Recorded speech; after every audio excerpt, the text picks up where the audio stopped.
Jadi saya hanya ingin memberikan sedikit rujukan dari Alkitab di sini. Ada satu ayat yang agak pelik yang kita lihat dalam Taurat, yaitu di Mesir. Ia berkata, saya akan sebutkan dalam bahasa Ibrani dahulu dan kemudian terjemahkan. Dechai sheyanu oto, knire bevchini frots. Semakin orang Mesir menindas Bani Israel, semakin Bani Israel berkembang. Yang mana perkara ini agak pelik. Jika Anda fikirkan, ia bertentangan dengan logik. Saya tidak pernah faham perkara ini sehingga sekarang. Karena itulah kisah kita.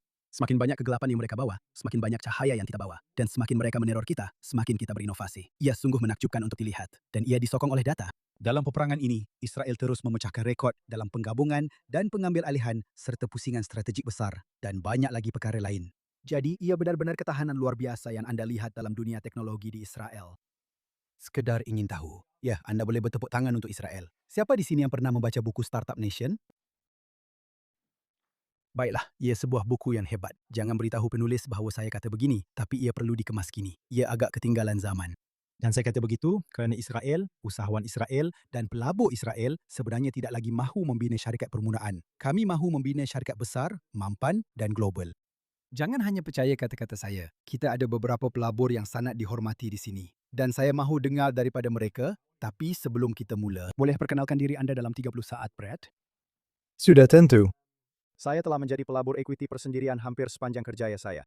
Saya bermula pada tahun 1989 sebagai pelajar sarjana muda pertama yang diambil bekerja oleh kumpulan Blackstone, yang pada masa itu ramai orang tidak tahu kewujudannya. Kemudian saya bersama-sama menubuhkan sebuah firma ekuiti persendirian yang memfokuskan kepada teknologi di lembah Silicon yang dipanggil Elevation Partners. Sekitar 1 dekad selepas itu, saya sebenarnya telah didekati oleh Jared Kushner untuk menjadi ketua pegawai pelaburan beliau di Affinity Partners. Dan fokus utama saya apabila Jared meminta saya untuk menyertai, ialah untuk membantu merealisasikan potensi komersial perjanjian Abraham. Dan cara untuk melakukannya adalah melalui kerjasama pelaburan di seluruh rantau ini. Jadi saya mengawasi aktiviti kami di rantau ini. Eli, berapa lama kita saling kenal pertama sekali? Dia pada dasarnya membesarkan saya. Berapa umur kamu? 47. Seperti 47 tahun. Tepat sekali. Baiklah, ia benar. Kami pergi ke sekolah rendah bersama-sama. Ayah, dia adalah guru besar saya di sekolah rendah. Sekolah rendah terbaik. Mereka memang memberi penghargaan kepada ayah saya. Itulah penghargaan. Guru besar sekolah rendah terbaik pernah saya jumpa. Ayah Hill adalah guru besar sekolah rendah saya. Baiklah, mari kita dengar. Beritahu saya apa yang kamu lakukan dalam hidup dan seluruh strategi pelaburan kamu di Israel. Sudah tentu. Saya mula ketika berumur 19 tahun, dapat lesen broker Series 7, dan 63 direkrut oleh JP Morgan, bekerja dalam kumpulan FX. Jadi, saya mempunyai pemahaman yang sangat menyeluruh tentang makro global, yang saya rasa agak dipandang rendah di Israel, kerana kita adalah sebahagian kecil daripada ekonomi yang sangat besar. Dan saya berpindah ke Israel kira-kira 18 tahun lalu dan memulakan sebuah firma pelaburan situasi khas yang dipanggil Exigent Capital. Kami berfokus kepada tema makro. Kami tidak mempunyai dana. Semua orang bertanya, jadi Anda ada dana? Dan saya jawab, ya, kerana itu jawapan yang mudah. Tetapi kami ialah pelabur jangka panjang. Kami menunggu peluang yang kami benar-benar yakin, dan kemudian kami membawanya kepada pelabur global kami. Dan itulah Exigent Capital. Baiklah, saya rasa saya boleh bertanya satu soalan bagi pihak semua orang dalam bilik ini. Dolar, shekel, apa yang sedang berlaku? Apa yang kita jangka untuk masa terdekat? Berikan saya sedikit berita baik. Ellie, kau tahu. Saya akan beri 2 jawapan untuk soalan itu. Jika Anda dengar beberapa ucapan di persidangan ini, Anda akan rasa bahawa tanah ini dan rakyatnya dikurniakan sesuatu yang istimewa. Jadi jika Anda bawa perkara itu ke tahap yang lebih teknikal, ia bermakna shikel itu juga dikurniakan sesuatu yang istimewa. Anda telah menyaksikan pertarungan selama berdekad-dekad antara pelabur swasta dan apa yang dipanggil bank pusat. Dan kadang-kadang bank pusat menang, kadang-kadang pelabur pula yang menang. Dari perspektif rohani, saya akan berhujah bahawa Tuhan adalah bank pusat yang utama dan mata wangnya ialah shikal. Jadi, itu memang ada maknanya. Saya suka itu. Saya akan curi itu, Eli. Saya akan petik kata-kata awak tentang itu. Saya suka sangat. Sesuatu yang sukar untuk disangkal. Dari perspektif ekonomi yang lebih praktikal, ekspor Israel bersifat tidak anjal. Jadi, kalau Anda seorang pengguna di dunia barat dan Anda membeli satu barangan dan Anda boleh beli barangan itu dengan lebih murah di Vietnam berbanding di China, Anda pasti akan buat begitu. Tetapi Israel mengekspor keselamatan siber, penjagaan kesehatan kritikal, pertahanan, dan perkara-perkara itu biasanya sangat tinggi permintaannya tanpa mengira kekuatan shekel. Jadi saya rasa dari sudut struktur, malangnya untuk semua orang Amerika di dalam bilik ini yang sedang cuba memikirkan bila mereka akan membeli apartmen mereka apabila shekel kembali ke 3.33. Saya tidak tahu sama ada akan ada masa yang sesuai. Apa pendapat awak? Satu komen yang saya ingin buat, walaupun ia bagus untuk pelaburan sedia ada kita di Israel dengan Affinity, ia hanya menjadikan lebih sukar untuk AS yang biasanya membuat pelaburan lebih besar daripada pangsa puri dari perspektif equity swasta. Jadi awak tahu aset yang mungkin awak pertimbangkan ketika kita melabur, nilai shekel berada pada 3738. Sekarang segala yang kita lihat, dan jika kita anggap akan ada sedikit susut nilai berbanding dolar, itu memang satu kelemahan struktur yang perlu kita hadapi sebagai, awak tahu, sebagai pelabur asing. Baiklah, jadi mari kita bincang tentang kemerdekaan. Baiklah, saya rasa itu topik hangat hari ini. Sama ada Israel patut berdikari dari segi kewangan dan ketenteraan. Banyak perbincangan tentang itu. Bibi selalu bercakap mengenainya. Dan secara peribadi, saya rasa itulah hala tuju yang kita perlu ambil kerana apabila kita bergantung kepada kerajaan asing, ia tidak berakhir dengan baik untuk kita. Ceritakan kepada saya tentang perkara itu. Apa pendapat anda? Patutkah Israel menjadi lebih berdikari? Jika ya, bagaimana kita boleh mencapainya? Baiklah, saya akan jelaskan sekali lagi dari sudut pandangan equity persendirian.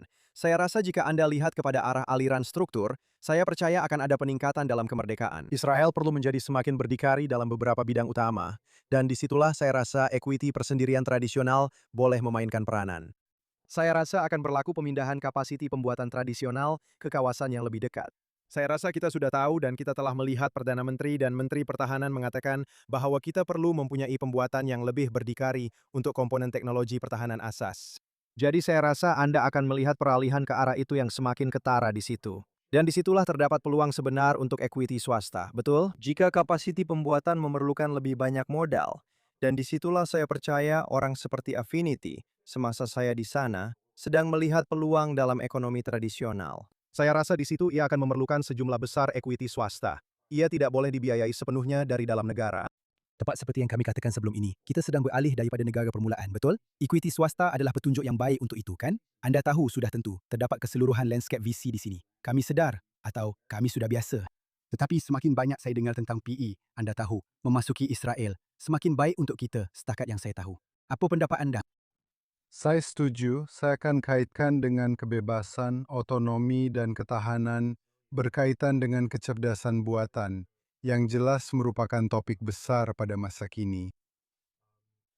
Saya rasa Israel telah mencapai satu tahap kebebasan atau status melalui beberapa gelombang inovasi, sama ada dalam bidang penjagaan kesihatan, dan saya rasa yang terbaru sekali adalah keselamatan siber, di mana kita adalah peneraju dunia berbanding dengan saiz kita. Atau memang peneraju dunia, saya rasa. Memang peneraju dunia.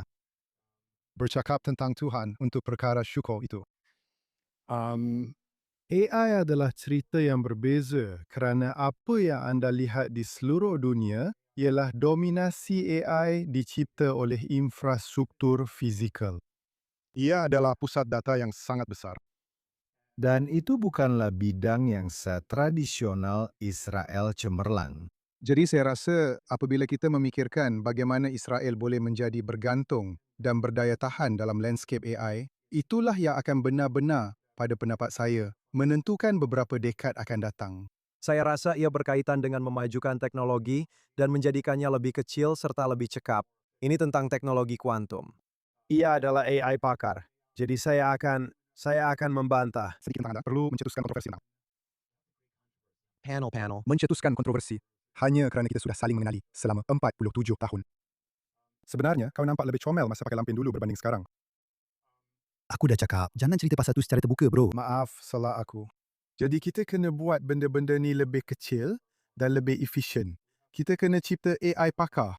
Kita takkan menang dalam membina pusat data yang lebih besar sebab kita tak ada ruang untuk buat begitu. Apa pendapat awak tentang AI? Awak tahu, maksud saya rasa itu sangat adil. Maksud saya, itu adalah satu lagi tren ketiga yang kita akan lihat. Awak akan perlukan, sekali lagi, banyak modal untuk membina banyak pusat data ini. Sekali lagi, ada peranan untuk equity swasta yang lebih tradisional. Pelaburan di Israel lebih kepada perisian. Ia bukan satu bidang yang pernah awak lihat sebelum ini. Dan untuk Israel menjadi berdikari, bukan sahaja mereka perlukan pusat data, infrastruktur tenaga, Mereka juga perlu mula melatih model AI mereka sendiri, betul? Satu perkara yang kita lihat di AIS sendiri, mereka sedang mewujudkan golongan yang ada dan yang tidak ada. Dan saya rasa tidak bagus apabila Anda melihat beberapa LLM besar dan OpenAI yang menentukan siapa yang boleh menggunakan model paling canggih mereka dan siapa yang tidak. Dan Israel, satu perkara yang kita lihat, tidak mahu berada dalam kedudukan untuk bergantung kepada, Anda tahu, perisian AS dalam AI untuk membekalkan itu kepada Israel. Ia akan menjadi satu keadaan yang tidak baik. Saya akan tambah kepada itu, kerajaan AS yang memutuskan siapa yang boleh melakukannya. Menarik. Baiklah, bercakap dengan saya tentang saya tidak patut kata hari-hari selepas AI, tetapi apa yang seterusnya untuk Israel dari segi inovasi teknologi dan perniagaan secara umum? Lihat, maksud saya rasa apa yang akan dilahirkan oleh keseluruhan ekosistem AI. Ada kue terbitan kedua, terbitan ketiga, segala-galanya yang kita lihat muncul daripadanya. Maksud saya, agent AI. Kita akan lihat apa yang akan ada dalam bidang robotik yang, Anda tahu, akan menjadi sesuatu yang belum pernah dilihat oleh sesiapapun sekarang. Robotik bukan sahaja akan menjadi benda kecil yang lucu yang akan memudahkan hidup Anda. Jika Anda bercakap tentang apa yang saya rasa tidak begitu jauh, Anda akan dengar, Anda akan lihat, Anda tahu, kenapa package gaji Elon Musk berdasarkan kepada penjajahan Marikh yang nampaknya mustahil. Dia percaya akan ada robot yang akan dihantar ke Marikh. Dia sebenarnya telah menghentikan pengeluaran dua Tesla, yaitu Model S dan Model X, untuk membina robot. Betul tuh. Maksud saya semuanya hampir, dia melihat Tesla sebenarnya sebagai tempat latihan untuk pembuatan pada masa depan. Itu yang dia pelajari. Dia tidak pikir itu perlu. Dia pikir ia sudah menjadi komoditi. Ia bukan perkara besar. Tetapi robotik yang akan membolehkan penjajahan Marikh, penjajahan bulan, perlombongan, dan sebagainya, itulah sebenarnya premis asas di situ. Jadi, ia hanya akan menjadi turunan pertama, kedua, ketiga daripada AI. Dan itulah yang saya jangka Israel boleh menjadi. Anda tahu, salah satu peneraju dalam hal itu, sudah pasti. Adakah kita akan berada di Marikh dalam hayat kita? Saya sudah tentu percaya kepada Elon Musk. Dia tidak akan menerima package gaji yang dia sendiri tidak percaya boleh dicapai, betul? Dan dia seseorang yang saya takkan bertaruh dia akan gagal. Jika dia tidak berjaya melakukannya, dia pasti akan memajukan peluang untuk benar-benar melakukannya. Dia telah membuktikan kepada kita semua bahawa dia boleh melakukan perkara yang mustahil, betul? Saya rasa setiap satu syarikatnya, semua orang melihat dan berkata, itu tidak mungkin, itu mustahil. Dan dia berjaya melakukannya. Jadi siapa tahu, mungkin ke Marikh dalam hayat kita. Apa pendapat anda? Saya rasa fasa seterusnya, kemajuan ekonomi untuk Israel, sebenarnya lebih bersifat geopolitik. Saya rasa ia adalah integrasi serantau. Saya rasa akan ada hari selepas zaman peperangan ini. Dan sebenarnya sudah banyak perkara berlaku di bawah permukaan. Dan saya rasa banyak perkara itu mula timbul ke permukaan. Apa yang benar-benar akan berubah ialah interaksi antara manusia di peringkat perniagaan itu. Kerana sekarang ini, jika anda sebuah negara beraja di Teluk dan anda mahu berniaga dengan Israel, itu urusan anda. Anda boleh lakukannya. Tiada siapa yang akan tahu mengenainya.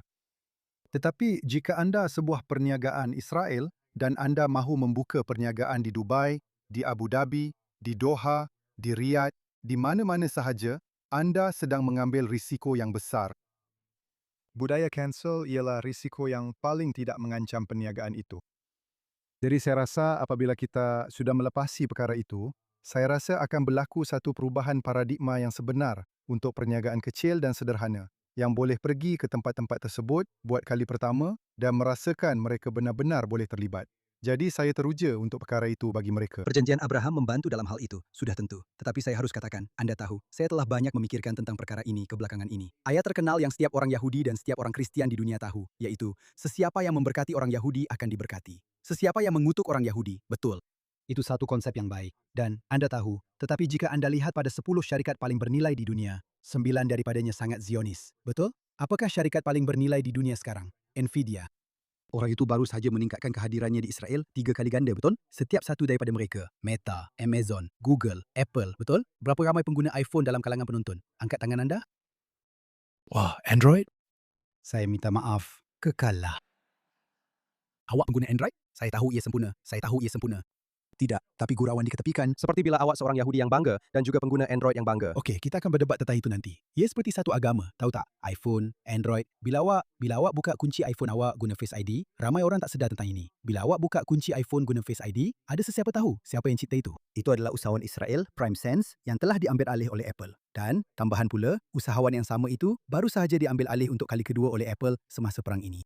Awak tahu, chip itu dibina di Herzliya. Kalau awak pernah guna Microsoft Teams, itu juga dibina di Herzliya. Dan memang betul, saya rasa 9 daripada 10 syarikat paling bernilai di dunia adalah, sekali lagi, sangat pro-Zionis. Dan itu memang luar biasa. Tapi, awak tahu, kita tak ada banyak masa. Jadi saya cuma nak tanya awak, saya rasa soalan paling asas, iaitu bagaimana Israel, negara yang lebih kecil daripada New Jersey, di kawasan paling teruk di dunia, boleh jadi kuasa besar teknologi? Jawab dalam 15 saat.